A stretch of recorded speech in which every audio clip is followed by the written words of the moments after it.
자, 여러분은 그리스도인의 정체성은 무엇이라고 생각하십니까? 자, 이것을 잘 정리한 작년 6월 달에 나온 책인데요. 자, 시간교회, 요즘에 많이 뜨는 시간교회 담임 목사로 계신 이정규 목사님이 나는 누구인가요? 에서 이렇게 과거, 현재, 또 성경에 대한 것을 정리를 합니다. 자, 과거에는 나는 내가 소속된 집단의 것이다. 과거에는 내가 누구인가를 그냥 걱정 안 해도 됐어요. 아니, 우리는 다 어느 단체에 소속되어 있습니다. 우리가 그런 공동체, 그러한 것이 있었기 때문에, 그러한 것이 강했기 때문에 굳이 고민을 안 해도 됐어요. 자, 그런데 오늘날의 현대에서는 나는 나의 것이다. 그러다 보니까 이것이 오히려 더 오늘날 현대 사람들한테 감당하기 힘든 거예요. 너무 무거운 짐이고요. 내가 이 세상을 감당해야 되는데 오히려 옛날에는 그냥 묻혀서 살았는데 오히려 나의 것이다 해갖고 미래를 바라볼 때 미래가 더 불확실하고 하니까 더욱더 가중되고 불안한 그 무엇인가가 있는 시대가 바로 오늘날 시대입니다. 그래서 이렇게 다른 사람 혐오하고 이런 것도 다 여기하고 연결이 됩니다. 자, 성경에서 뭐라고 말했는가? 사도 바울은 나는 나의 것도 내가 소속된 집단의 것도 아니다. 나는 나를 심판하실 주님의 것이다. 네. 자, 우리 그리스도인들은 주님의 것입니다. 자, 이정용 목사님은 당신이 그리스도인이라면 이 사실을 자문해 보십시오라고 우리에게 도전하는데 이렇게 도전합니다. 예수 그리스도께서 당신과 하나가 되셨는데 왜 당신은 다른 곳에서 자아를 찾나요? 자, 우리의 우리의 정체성은 우리가 그리스도 안에서 찾을 수 있다는 것을 강조하고 있습니다. 자, 주님은 나의 최고봉이라는 그러한 책으로 유명한 오스왈드 챔버스는 그리스도인의 정체성이라는 책에서 그리스도의 정체성을 이렇게 간단하게 정의합니다. 자, 그리스도의 영이 임한 사람이다. 그리스도의 영이 임한 사람이 바로 그리스도인이라는 것입니다. 자, 그러므로 그리스도의 영이 임한 사람의 주된 관심은 어디에 있어야 되느냐? 자, 그다음 보겠습니다. 주된 관심은 하나님일 수밖에 없고 또한 그의 마음은 그리스도와 일치되어 있다. 나아가 전인격적인 믿음을 갖고 기쁨으로 살아가야 된다. 자, 하나님의 영을 모신 분들은 주된 관심이 누구에게 있다고요? 하나님일 수밖에 없단다. 그러니까 하나님이 아니고 엉뚱한데 자꾸 우리가 생각이 가 있으면 내가 정말 주의 영이 내 안에 계신 건가?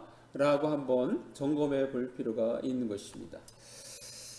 자, 남아메리카 선교사인 F. 휘걸은 십자가와 나라는 그런 책에서 자, 그리스도인이란 그리스도의 모든 것에 동참하는 자들이다 그랬어요.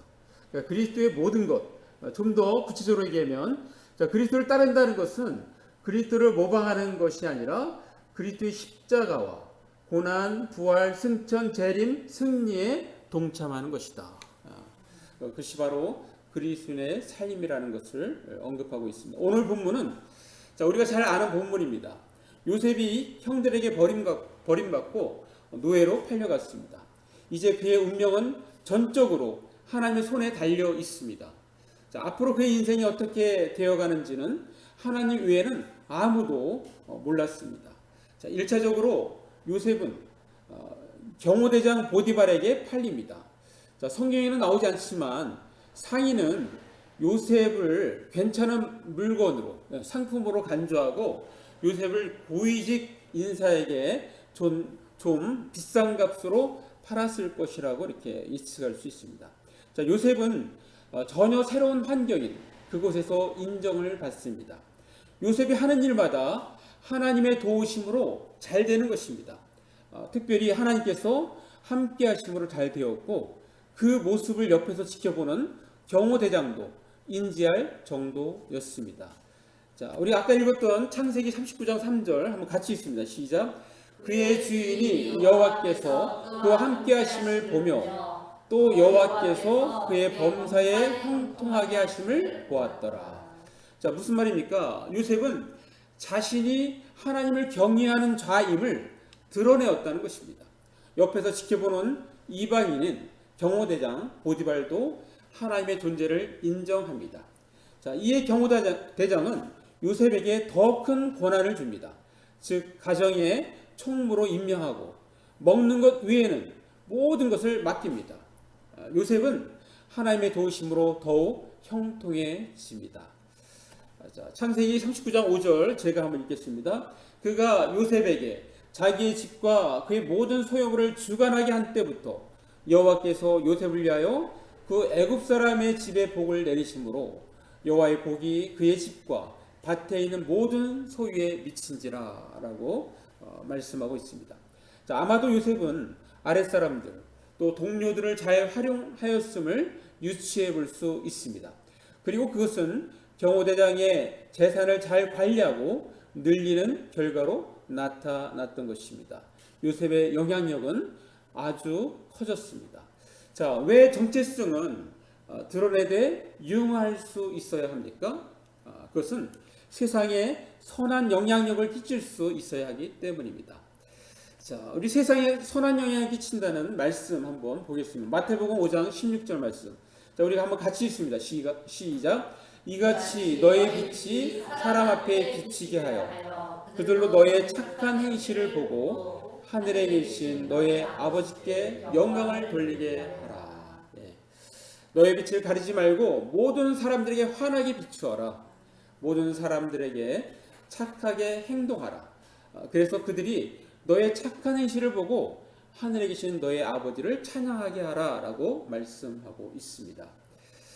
자, 이것을 좀 현대어로 잘 표현한 분이 있는데요. 자, 한국 최초로 직장 사역을 소개하고 발전시킨 방성기 목사님의 막내 동생 방선오 장로님, 이분은 대한항공사 30년 근무했는데요. 일터행진이라는 책을 썼는데 여기서 이렇게 표현합니다. 자, 일요일 교회 예배에서 보이는 신앙은 낮에 램프빛일 뿐 정작 빛이 필요한 밤 일상엔 불빛이 꺼져 있습니다. 자, 밤을 밝히는 램프가 되어야 합니다. 자, 낮에 램프는 뭐 빛이 있는지 없는지 안 보이잖아요. 그죠? 우리가 교회에서 생활할 때, 예배할 때 그렇습니다. 그래서 정말 우리가 빛이 드러나야 될 것은 바로 일상, 우리의 일터인 거예요. 그런데 거기 진정으로 드러낼 그 빛은 드러나지 않고 꺼져 있다는 것입니다. 그걸 이야기하고 있습니다. 그래서 밤을 밝히는 램프가 되어야 된다. 그러니까 밤을 밝히는 램프가 되기 위해서는 바로 오늘 제목 정체성을 드러내되 유용할 수 있어야 합니다 라는 제목으로 우리가 말씀을 듣고 있는 것입니다. 자, 한 번은 대한항공 고위 경영층의 비서 자리가 공석이 되었습니다. 자, 그래서 인사부는 그 자리의 충원을 위하여 각 현장 부서에서 실력과 센스를 갖춘 적임자들을 추천받았습니다. 자, 모셔야 할 분이 까다롭고 모시기 힘들기로 정평이 난 분이라 그랬는지 그 자리는 비서들이 오래 버티지 못하는 자리였습니다. 자, 그래서 인사부에서는 몇 번에 걸친 면접을 통해 대상자를 신중하게 골랐습니다. 그리고 얼마 후 그 회사 신우회에 소속되어 있는 한 자매가 선택이 되었습니다. 예수 믿는 자매죠.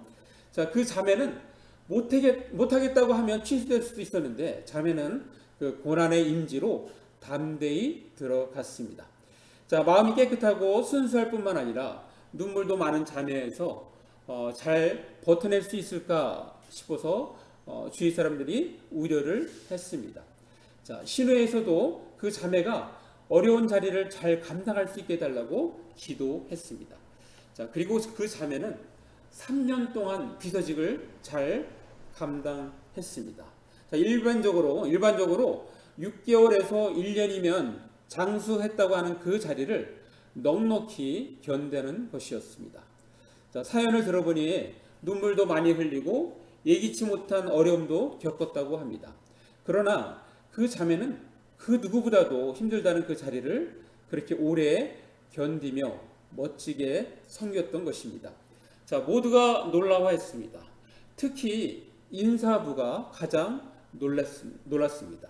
그리고 인사부는 그 여성이 그 어려운 책임을 3년이나 잘 감당할 수 있었던 힘이 무엇이었는가를 유심히 살펴보았습니다. 그리고 그 힘은 여성의 기독교 신앙에서 나오는 것임을 알게 되었습니다. 자, 그 후로 어려운 비서직 대상자를 선택할 때 반드시 기독교 신앙이 있는지 그 여부를 확인하게 되었다고 합니다. 자, 이 이야기를 들을 때 여러분 어떤 생각이 드십니까? 자, 그 자매가 중간중간 많이 힘들었겠지만 하나님의 도우심으로 잘 이겨낼 수 있었다는 것을 느끼지 않습니까? 자, 신우의 그 중보 기도도 큰 힘이 되었을 것입니다. 그 자매는 믿음으로 견디고 훌륭히 자신의 일을 수행한 것입니다.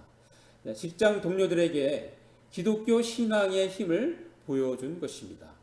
자, 사랑하는 나무장교 성도 여러분, 믿는 사람들이 사회에 진출할 때 여러 가지 상황들로 어려움을 겪습니다. 자, 회사에 들어가면 요즘은 코로나19로 회식 문화가 많이 바뀌었다고 합니다만 첫 번째로 닥치는 곤란함이 술을 피하는 것입니다. 꼭 보면 회식에 참석한 상사들은 안 마시겠다는 술을 꼭 먹이고야 말겠다는 그 사명을 띠고 이 땅에 태어난 사람처럼 그 짓궂은 사람이 있습니다. 자, 교회 다니기에 술을 안 마신다고 이렇게 대답을 하면 자, 이렇게 이야기합니다. 내 친구가 장로인데 술 잘 마시더라. 회유를 하는 거예요. 나도 교회 다니는데 술은 죄가 아니다. 회유를 합니다. 또 술 안 마시고 어떻게 사회생활을 하겠니? 그렇게 유달리 튀면 조직생활하기 어려워. 협박도 합니다. 자, 근데 이러한 것을 잘 이겨내고 직장에서 인정받으면 어느 날 이런 말을 듣습니다. 자, 오늘 기분도 쿨쿨한데 집 팀장이 요구하는 거예요. 오늘 쿨쿨한데 기도 한번 하고 회식하자. 아무개 기도해. 라는 그러한 상황도 올 수 있습니다. 자, 아까 우리가 얘기했던 이러한 모든 것들을 정리하면 이렇습니다. 자, 정체성과 융화, 아이덴티티와 하모니가 있으면 영향력이 발휘된다는 거야. 그래서 IHI인데, 자, 이것을 우리가 정체성 융화를 국어사전에 보면 이렇습니다. 정체성은 변하지 아니하는 존재의 본질을 깨닫는 성질. 융화는 서로 어울려 갈등 없이 화목하게 됨. 자, 요거를 한 문장에 담은 말씀을 한번 보겠습니다. 히브리서 12장 14절 말씀 우리 같이 읽습니다. 시작. 모든 사람과 더불어 화평함과 거룩함을 따르라. 이것이 없이는 아무도 주를 보지 못하리라. 모든 사람과 사이좋게 지내며 거룩하게 하십시오. 거룩하게 사십시오. 만일 삶이 거룩하지 못하다면 결코 주님을 만나지 못할 것입니다. 라고 말씀하고 있습니다. 자, 한국 사람의 특징 중 외국 사람들에게 유명한 것이 있습니다. 그것은 회식 문화입니다. 자, 외국 사람들은 보통 한 번에 회식이 끝납니다. 우리나라 사람들은 1차, 2차, 3차, 심지어는 4차까지 가는 경우가 있습니다. 자, 1차는 저녁 식사를 하고 2차는 이제 술자리에 갑니다. 3차는 노래방이나 나이트에 갑니다. 4차는 해장을 하기 위해서 또 감자탕집, 포장마차집을 갑니다. 아까 그 저자는 술도 마시지 않으면서 그 융화사역을 위해서 이렇게 많이 함께 했는데요. 어떤 때는 4차까지 했다고 그래요. 그러니까 그 사람이 소개하는 융화사역을 한번 보겠습니다. 자, 회식장소 안전 인증사역. 이게 뭐냐면은, 신혼 부부는 남편이 들어와야 되는데, 나 오늘 회식 있어서 못 들어온다고 그러면은 와이프가 의심을 하는 거야. 그래서 전화를 합니다. 전화를 하면, 나 여기 지금 회식장에 왔어. 딴 데인 거 아니야. 근데 그걸 잘 못 믿는 거예요. 그러면 이분한테 이렇게 전화기를 준대요. 이 장로님한테. 그러면 장로님이, 되게, 사모님 안녕하십니까? 여기 식당이로, 예, 알겠습니다. 이러면서 얼른 끊는데요. 그 사람이 있으면, 회식 자리가 맞구나. 건전한 거구나. 그래서 그게 뭐예요? 회식장소 안전 인증 사역인 거예요. 오늘 핸드폰에 하는 것처럼. 또 탬버린 사역도 있어요. 탬버린 사역은 술도 안 마시지만 분위기는 또 내야 되니까 이 노래방은 그냐면은 자기가 더 막 신나가지고 막 탬버린으로다가 막 이렇게 열심히 앞장서서 하는 겁니다. 그걸 탬버린 사역. 또 술 주정 청취 사역. 이거는 뭐냐면 말을 하면 들어주는 거야. 자기는 술을 안 마시지만 열심히 들어주는 거야. 맞장구 쳐주고 막 이렇게 그 사역을 하면은 사람들이 되게 아주 친근해지고 정보도 많이 알게 된다고 그럽니다. 맨 마지막이 드라이브 사역이에요. 요즘에는 이런 게 없어요. 대리운전이 있기 때문에 없는데 드라이브 사역은 뭐냐면 이제 술 취한 사람 집에까지 이게 태워다 주는 거예요. 그걸 드라이브 사역이라고 합니다. 이게 바로 그 융화 사역의 꽃이라고 합니다. 여기까지 해주면 아주 감동을 받는다 그래요. 감동을. 자, 이런 사역들을 합니다. 자, 4차까지 가니까 시간을 딱 보니까 새벽 2시인 거예요. 내일도 아니죠. 이따가 또 출근해야 되는 거예요. 잠시 잠을 잤다가 이따가 출근해야 되는 거예요. 자, 그러니 이 장로님은 이 회식 문화를 바꿔야 되겠다. 이런 생각을 했습니다. 그래서 어느 날 주말에 만나서 우리 봉사활동 하러 가자고 제안을 했습니다. 자, 평소에 자신들과 잘 어울려주고 섬겨주니까 거절하지 못하고 그렇게 봉사활동을 하기로 했다고 합니다. 그래서 주말에 장애인 마을에 가서 청소, 빨래, 목욕 봉사하고 돌아오니까 직장인들이 보람을 느끼고 팀워크도 더 좋아져서 일의 능률이 올랐다고 합니다. 자, 이 장로님이 이직한 후에도 계속해서 이 사역은 이어져 오고 있다고 하는데 몸 상하게 하는 회식 문화를 몸과 마음을 더욱 건강하게 하는 문화로 탈바꿈 시켰다고 하는 그런 내용을 책에 담고 있습니다. 자, 한 번은 대한항공 계열사 토파스에 이분이 좀 대표로 가게 됐어요. 또 환송 회식을 하는데 한 믿지 않는 선배가 이분에게 이야기하는 거예요. 토파스 대표이사라고 하는 분에게 이렇게 얘기합니다. 너를 보면 참 신기하다. 술도 못 마시고 줄도 백도 없고 비빌 줄도 모르는데 비비는 줄은 거예요. 우리 학생도 아는지 모르겠어요. 비비는 거예요. 이게 언덕에 비비는 것처럼 비비면 이렇게 자리도 올라가고 하는 거 있는데 비빌 줄도 모르는데 모든 게 술술 잘 풀리는 걸 보면 정말 하늘에서 누군가가 밀어주시는 것 같다. 이게 좀 선배가 하는 말입니다. 자, 그리스도의 정체성을 가지고 융화할 때 그리스도인으로서의 영향력이 생겨나고 그 결과 복음이 자연스럽게 전파되는 것입니다.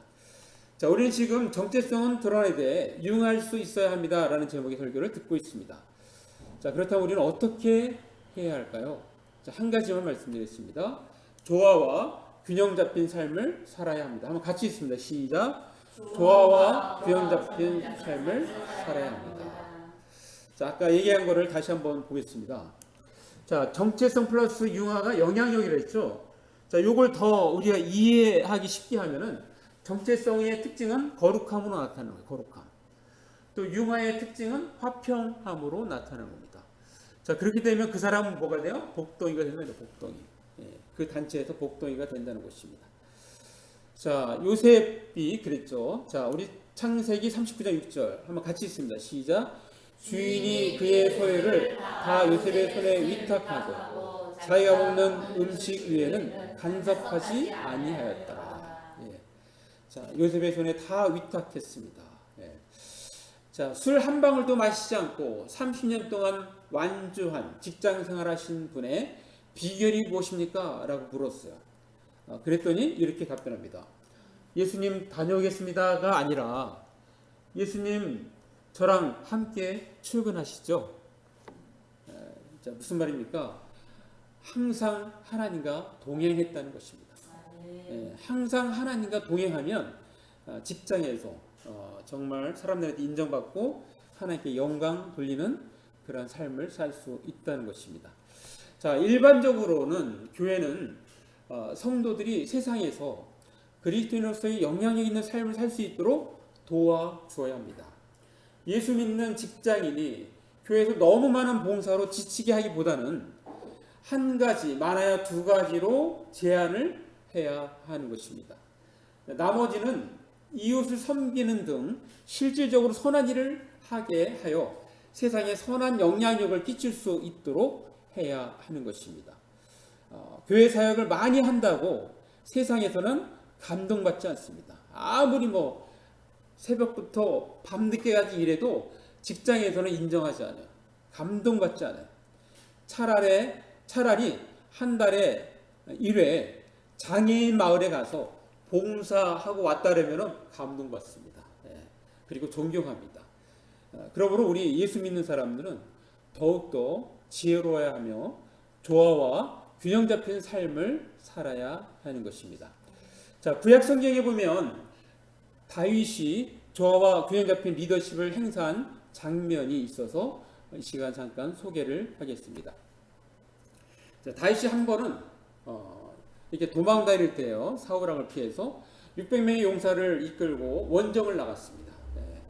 근데 원정 나갔다 돌아왔는데 자신들의 거주지가 쑥대밭이 된 것이, 성읍이 불타고 모든 물건이 어지러이 흐트러져 있었습니다. 그리고 그들의 재물과 부인, 그리고 아이들 모두 납치돼서 없어졌어요. 자, 그 지도로 보면 이렇습니다. 이게 사실은 이스라엘과 이렇게 대치되어 있는 상황인데 블레셋에 끼워서 하려고 하니까 의심받아갖고 이 다윗하고는 함께할 수 없다. 그래서 그냥 다시 자기 지역으로 오게 돼요. 자기 지역이 시글락이거든요. 또 와서 보니까 아말렉군이 여기를 이렇게 강도 짓을 한 거예요. 그러니까 이때 당시에 다윗이 인생에서 가장 큰 위기의 순간이었습니다. 그래서 하나님께 기도하면서 도우심을 구했더니 그들을 추격하라는 거예요. 추격하면 그들을 반드시 만날 수 있다라고 응답을 받습니다. 자, 그래서 이 추격하기 시작을 합니다. 600명이 시작했는데 그런데 여기도 갔다 왔기 때문에 이 지쳐가는 사람이 있었어요. 더 이상 이게 추격이 안 되는 거예요. 그래서 그런 사람들을 보니까 200명. 부솔 시내에서 200명을 이렇게 머물게 합니다. 그리고 나머지 400명을 거느리고 계속해서 추적해 들어갑니다. 자, 그러다가 하나님의 도우심으로 도중에 한 애굽 소년을 만납니다. 자, 지치고 병들어서 허기진 소년. 자, 알고 보니까 이 아말렉 족속이 이제 쓸모가 없으니까 그냥 버린 거예요. 이렇게 써먹다가. 그래서 이 소년에게 먹을 거, 마실 거, 그리고 이제 안전을 보장해주고 하니까 이 소년이 그들의 장소를 안내해 줍니다. 자, 드디어 그들의 근거지까지 다다릅니다.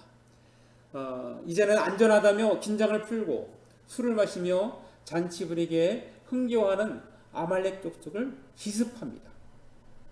새벽부터 이튿날 저물 때까지 얼마나 죽일 사람이 많았으며 그 하루에 안 끝나고 이튿날 저녁까지 그들을 공격하였습니다.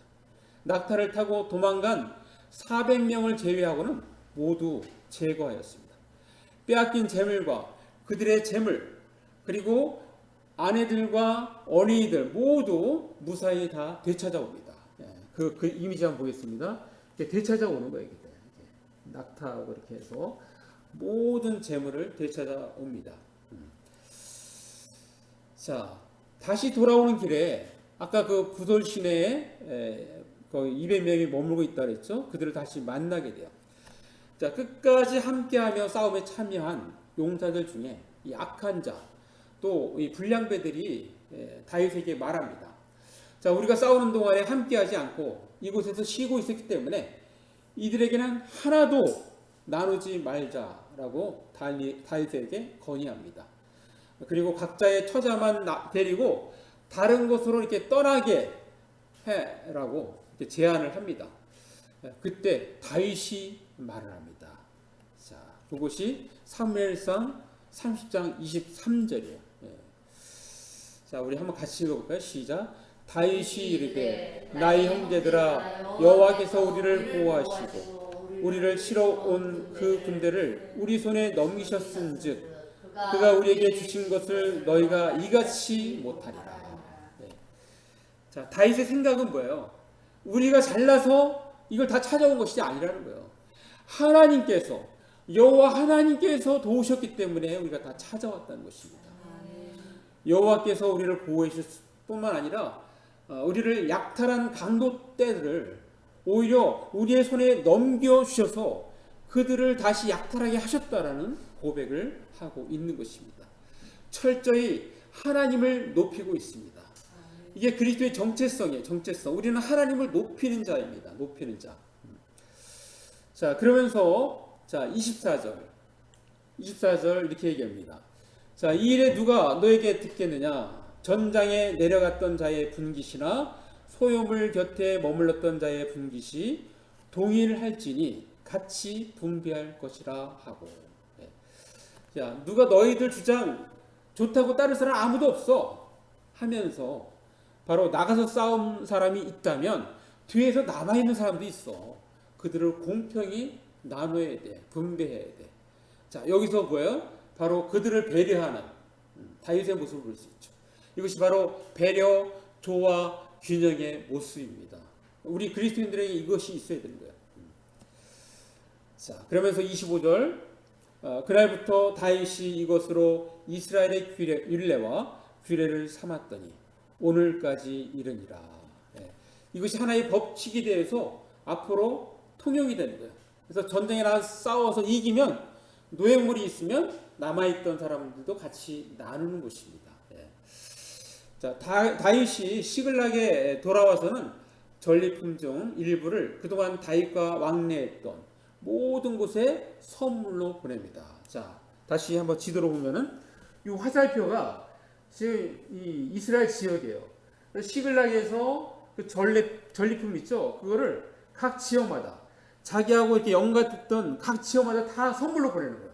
헤브론, 에스도모아, 얏딜, 홀마, 아로엘 여기를 다 선물로 보내준 거야. 자, 이게 또 굉장히 아주 멋진 행동입니다. 네. 자, 이 행동을 통해서 많은 플러스 요인을 얻었습니다. 제가 이렇게 정리해 보면 첫 번째는 아말렉 족속에 복수했다는 거예요. 아말렉 족속은 대대로 이스라엘 원수예요, 원수. 광야에서 가장 괴롭혔던 민족이 바로 아말렉 족속입니다. 근데 그 족속을 원수를 갚았다는 거. 그 소식을 들으면 사람들이 다 기뻐하는 그런 성과입니다. 또 하나님께서는 다윗과 함께 하심으로 형통하게 하신다는 그것을 보여주는 거예요. 사람들에게 기대감을 심어줍니다. 바로 나는 진정한 지도자라는 것을 은근히 다윗이 홍보하고 있는 것입니다. 또 앞으로 블레셋의 공격으로부터 이스라엘을 지켜줄 사람은 바로 나라는 거예요. 다윗. 지금 사울왕은 어떻게 하고 있어요? 쩔쩔매고 있어요. 지금 블레셋하고 대치하면서 쩔쩔맵니다. 이 사건 이후로 사울왕이 죽어요. 블레셋에 의해서 죽습니다. 그래서 이 강력한 블레셋을 대항해서 이스라엘을 지킬 수 있는 사람은 바로 나라는 거다. 이거를 은근히 또 이렇게 홍보를 합니다. 사람들에게 희망과 소망을 심어줍니다. 마지막으로는 뭐예요? 선물을 주니까 어떻게 해요? 사람들이 마음이 기쁘죠. 그래서 그들의 마음을 사는 거예요. 선물을 통해서 그들의 마음을 삽니다. 자, 이렇게 다윗은 조화와 균형 있는 삶을 살았고 결국에는 사울왕에 이어 이스라엘의 왕이 됩니다. 자, 말씀을 마무리합니다. 오늘날 우리는 세상 속에서 치열하게 살아가고 있습니다. 먼저 세상 사람들이 자신의 정체성에 대하여 혼란스러워하고 힘들어할 때 우리 예수 믿는 사람들은 예수님의 십자가의 죽으심과 부활로 인하여 그리고 성령이 오심으로써 주님과의 아름답고 신비한 연합으로 살게 하신 것에 대해 감사해야 합니다. 그리고 하나님의 자녀로 주님과 동행하는 삶을 살 수 있도록 하신 것 또한 깊은 감사를 해야 합니다. 이제 우리는 이 신비스럽고 아름답고 생명을 살리는 복음을 이웃에게 효과적으로 전해야 합니다. 이제는 말로써 전하기는 한계에 와 있습니다. 이제는 말로는 들으려 하지도 않습니다. 이제 우리 각자는 삶으로 복음을 전해야 합니다. 직장인은 직장인대로, 학생은 학생대로 각자의 삶의 환경에서 삶으로 복음을 전해야 합니다. 정체성은 드러내되 융화할 수 있어야 합니다. 그러기 위해서 우리는 조화와 균형 잡힌 삶을 살아야 합니다. 우리 모두 하나님께서 주신 모든 자원을 총동원하여 조화와 균형 잡힌 삶을 살아감으로써 하나님께 영광 돌려드리는 저와 여러분 되시기를 간절히 바랍니다. 기도하겠습니다. 잠깐 말씀 생각하시면서 1, 2분 기도로 나아갑니다.